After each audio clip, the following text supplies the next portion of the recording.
et qui provenaient des Malkoutes d'Israël l'Ancien et de Tebouna, c'est-à-dire de leurs 6 extrémités. Et tout comme les images de la grossesse provenaient de l'extériorité des Malkoutes d'Israël l'Ancien et de Tebouna, de même les images de l'allaitement provenaient de l'extériorité des 6 extrémités d'Israël l'Ancien et de Tebouna. Or nous savons déjà que l'extériorité de ce qui est supérieur devient une intériorité se trouvant à l'intérieur de l'intériorité de ce qui est inférieur. Ainsi, tous les aspects qui furent purifiés pour les besoins du fœtus et pour le faire grandir se propagèrent ensuite au moment de l'allaitement, mais ils ne se propagèrent en lui que petit à petit de la façon dont cela a été indiqué à propos de la grossesse, dans tous ses détails. En vérité, les 248 membres de Zahir Anpin se mirent alors à grandir sous 2 aspects, le premier étant la largeur qui correspond à l'épaisseur du réceptacle. Le sujet en est que c'est à partir de la lumière du Rouach qui se présenta alors que le réceptacle du Nefesh ainsi que le Nefesh lui-même grandirent, bien qu'il eût déjà pénétré entièrement comme cela a été indiqué, ou bien,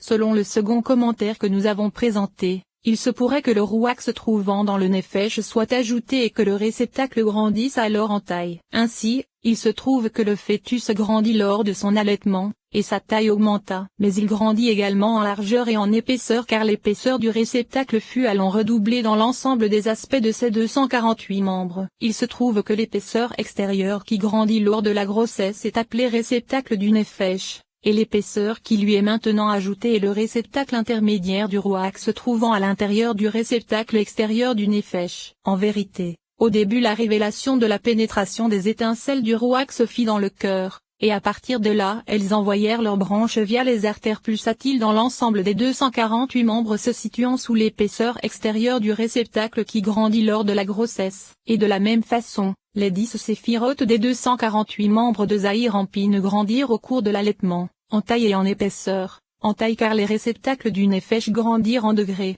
et en épaisseur car cela correspond au réceptacle intermédiaire du Rouach. Et ils grandirent petit à petit, jusqu'à ce qu'ils eussent achevé de pénétrer. Sache qu'il est certain que lors de la grossesse il existait un cerveau, un cœur, un foie, de la chair, des artères pulsatiles et des os, mais cela signifie que chacun de ces aspects possédait un aspect de Nefesh, de Rouach et de Neshama qui correspondait à Katnout, à la grossesse, à l'allaitement et à Gadlout, et c'est à partir du Nefesh se trouvant dans le Nefesh que grandit le foie ainsi que tous les aspects de l'extériorité se trouvant dans la chair, les nerfs et les os. C'est à partir du Rouach se trouvant dans le Nefesh que grandit le cœur ainsi que tous les aspects du réceptacle intermédiaire se trouvant dans la chair, les nerfs et les os. Et c'est à partir de la Neshama se trouvant dans le Nefesh que grandit le cerveau ainsi que tous les aspects des réceptacles intérieurs se trouvant dans la chair, les nerfs et les os. Au début, ce fut le Nefesh se trouvant dans le Nefesh qui pénétra, et le foie commença à se définir. Puis ce fut le tour du Rouach se trouvant dans le Nefesh,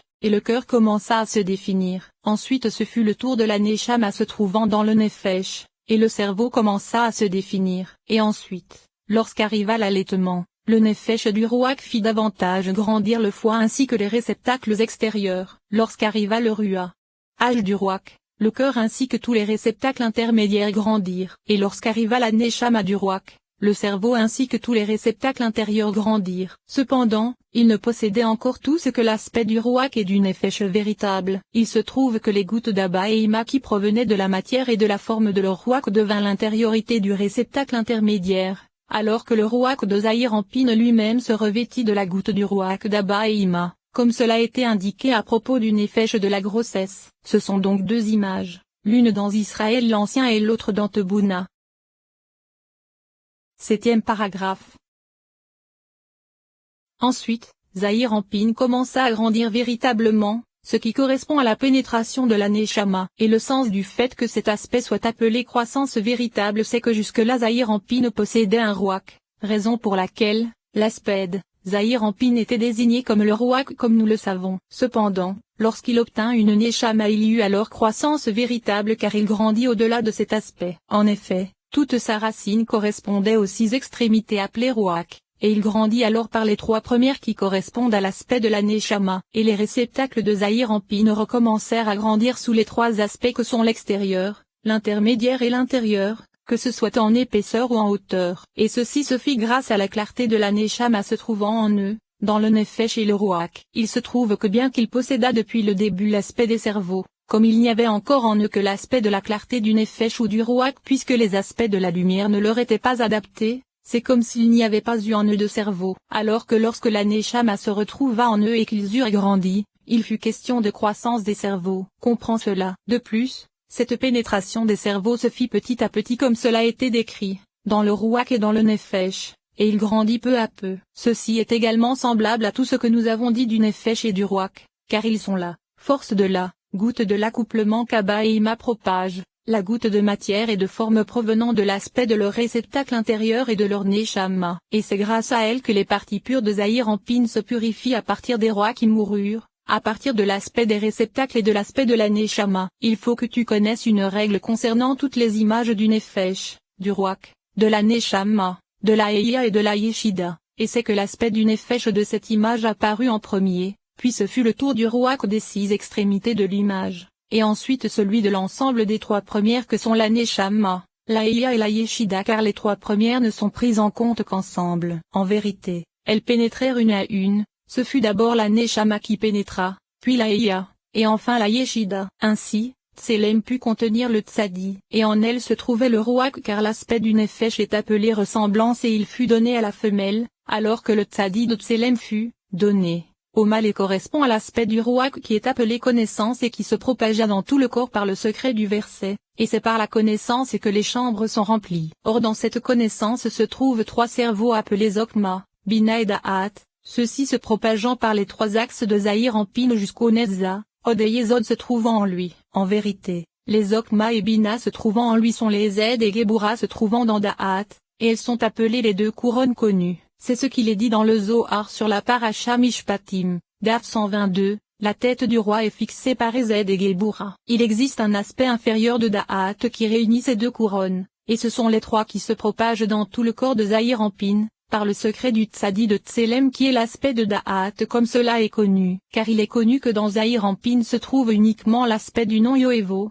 alors que dans Nukba se trouve le dernier et le veau de Yoévo correspond à Da'at puisque toute l'essence de Zahir Anpin ne correspond qu'au veau de Yahvé. Puis il y eut le Lamed de Tselem qui correspond à la Bina de Zahir Anpin et à sa Neshama. Ensuite, il y eut le même de Tselem qui correspond à la Hokma de Zahir Anpin et à sa Eya. Ce fut ensuite sa Keter qui apparut et il s'agit de sa Yeshida. Ainsi, le Nefesh appelé ressemblance apparut à partir de la Malkout du Pensuf de la Malkout d'Israël l'Ancien et de Tebouna. Le Rouach correspondant au Tzadi de Tselem apparut à partir des 6 extrémités de la Malkout d'Israël l'Ancien et de Tebouna. La Neshama correspondant au Lamed de Tselem apparut à partir de la Bina de la Malkout d'Israël l'Ancien et de Tebouna. La Eya correspondant au même de Tselem apparut à partir de la Hokma de la Malkout d'Israël l'Ancien et de Tebouna. Et la Yeshida apparut à partir de la Keter de la Malkout d'Israël l'Ancien et de Tebouna. Et tout ceci correspond à l'image de l'embryon, le tout étant uniquement désigné comme le Nefesh. De même, dans le cas de l'image de l'allaitement, qui contenait un Nefesh, un Rouach, une Neshama, une Eya et une Yeshida, l'ensemble fut désigné comme l'aspect du Rouach. Et ils se propagèrent depuis l'extériorité des 6 extrémités d'Israël l'Ancien et de Tebouna qui contenaient Keter, Hokma, Bina, les 6 extrémités et Malkout. Et il en fut de même pour l'image de la Neshama de Gadlout qui contenait un Nefesh, un Rouach et Setera, l'ensemble étant désigné comme la Neshama. Et ils se propagèrent depuis l'extériorité de la Bina d'Israël l'Ancien et de Tebouna qui contenait Keter, Hokma, Bina, les 6 extrémités et Malkout. En vérité, Zahir Anpin possédait déjà les 3 aspects du Nefesh, du Rouach et de la Neshama à l'intérieur des 3 réceptacles et à l'intérieur des 3 images d'Israël l'Ancien et Tebouna, en matière et en forme, et ceci à partir de leur Malkout, Zahir Anpin et Bina comme cela a été indiqué. Or chacune de ces 3 images était double, car il y avait l'image d'Israël l'Ancien et celle de Tebouna. Et il a déjà été expliqué qu'il n'y avait plus dans Zahir Anpin de réceptacle pour correspondre à la Eya et la Yeshida. En vérité, elles pénétrèrent et se revêtirent à l'intérieur de la Neshama de Zahir Anpin. Puis, l'image de la Eya pénétra dans Zahir Anpin à partir de l'aspect de la Hokma d'Israël l'Ancien et de Tebouna qui contenait les 5 aspects du Nefesh, du Rouach, de la Neshama, de la Eya et de la Yeshida, le tout étant appelé Eya. Ensuite, l'image de la Yeshida pénétra dans Zahir Anpin à partir de l'aspect de la Keter d'Israël l'Ancien et de Tebouna qui contenait les 5 aspects du Nefesh, du Rouach, de la Neshama, de la Eya et de la Yeshida, le tout étant appelé Yeshida. Ainsi, Zahir Anpin fut alors achevé avec son Rouach, son Nefesh, sa Neshama, sa Eya et sa Yeshida, tous provenant des 5 aspects d'Israël l'Ancien et de Tebouna. 8e paragraphe. Ensuite, il connut une autre élévation et repassa par toutes les étapes dont nous avons parlé. Ainsi, il s'éleva et prit les 5 aspects du Nefesh, du Ruach, de la Neshama, de la Eya et de la Yeshida à partir des 5 aspects des Abba et Ima supérieurs. C'est pourquoi il repassa par une autre Ketnout, un autre allaitement et d'autres cerveaux comme cela a été indiqué à propos de la nuit de Pesa. Puis il connut une élévation similaire et les prit tous d'Ari-Campine. L'explication en est qu'il possédait d'abord son propre aspect qui est le Ruach, ainsi que celui de la Noukba contenu en lui, soit le Nefesh.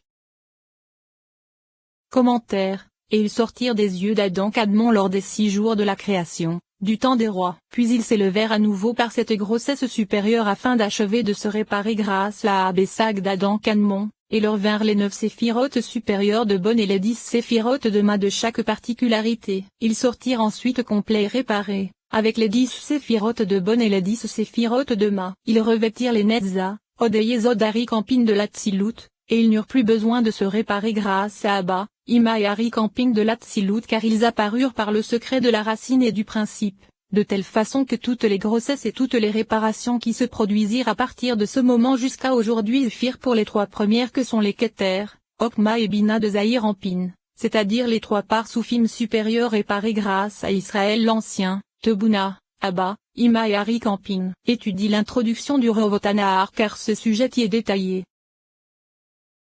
En prenant toutes ces images d'Israël l'Ancien et de Tebuna, il obtint une Neshama complète car Israël l'Ancien et Tebuna sont appelés Bina. En prenant les secondes d'Abba et Ima supérieures appelées Okma il obtint une Eya complète, et en prenant les 3e, réceptacles, d'Ari-Campine appelés Keter.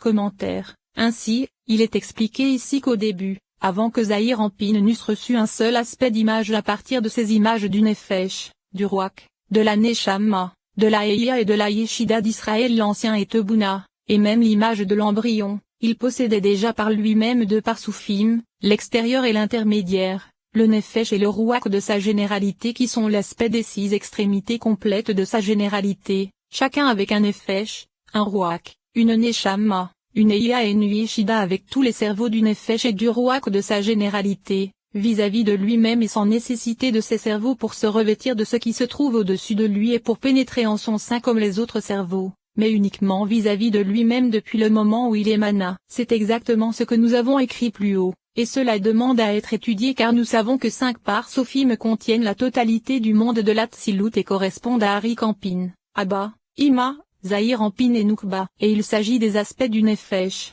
du Ruach, de la Neshama, de la Eya et de la Yeshida de l'Atsilut. Ainsi, Ari-Campine, Abba et Ima, et Israël l'Ancien et Tebuna qui sont la Neshama, la Eya et la Yeshida apparurent complets, chacun avec un Nefesh, un Ruach, une Neshama, une Eya et une Yeshida correspondant aux 5 parts sophim se trouvant dans chaque part souf particulier, avec ses 10 séphirotes. Cependant, ils ne provenaient pas du Nefesh, du Ruach, de la Neshama, de la Eya et de la Yeshida généraux car à partir de la Keter de l'Atsilut apparurent Ati-Kiyomin et Ari-Campine, soit la Yeshida générale de l'Atsilut. À partir de la Okma de l'Atsilut apparurent Abba et Ima, soit la Eya générale de l'Atsilut, et rien ne provenait de la Yeshida générale de l'Atsilut. À partir de la Bina de l'Atsilut apparurent Israël l'Ancien et Tebuna, soit la Neshama générale de l'Atsilut, et rien ne provenait de la Yeshida ou de la Eya générale de l'Atsilut. Et à partir des 6 extrémités de l'Atsilut apparut Zahir-Ampine, soit le Ruach général de l'Atsilut, et rien ne provenait des Keter, Okma ou Bina général de l'Atsilut qui sont les 3 parts soufim supérieures de la Neshama, de la Eya et de la Yeshida générale. Et il apparut complet, avec un Nefesh et un Ruach qui sont 2 parts soufim, l'extérieur et l'intermédiaire, soit le Nefesh et le Ruach généraux du monde de l'Atsilut. Et c'est grâce aux prières et aux mitzvot qu'il reçoit le 3e parsouf de Bina contenant 3 réceptacles, l'extérieur, l'intermédiaire et l'intérieur. C'est de lui que se revêtent les cerveaux de la Neshama, 5 images du côté d'Israël l'Ancien et 5 images du côté de Tebuna, et même l'image de l'embryon qui se propagea vers Zahir-Ampine au moment de la grossesse à partir des malkoutes d'Israël l'Ancien et de Tebuna dont il est question dans le 5e paragraphe. Ainsi, cela correspond au cerveau du parsouf de la grossesse de ce 3e parsouf de la Bina de Zahir-Ampine, de telle façon que tous les cerveaux qui provenaient d'Israël l'Ancien et de Tebuna furent pour ce 3e parsouf de la Bina de la Neshama de Zahir-Ampine, ainsi que pour les particularités de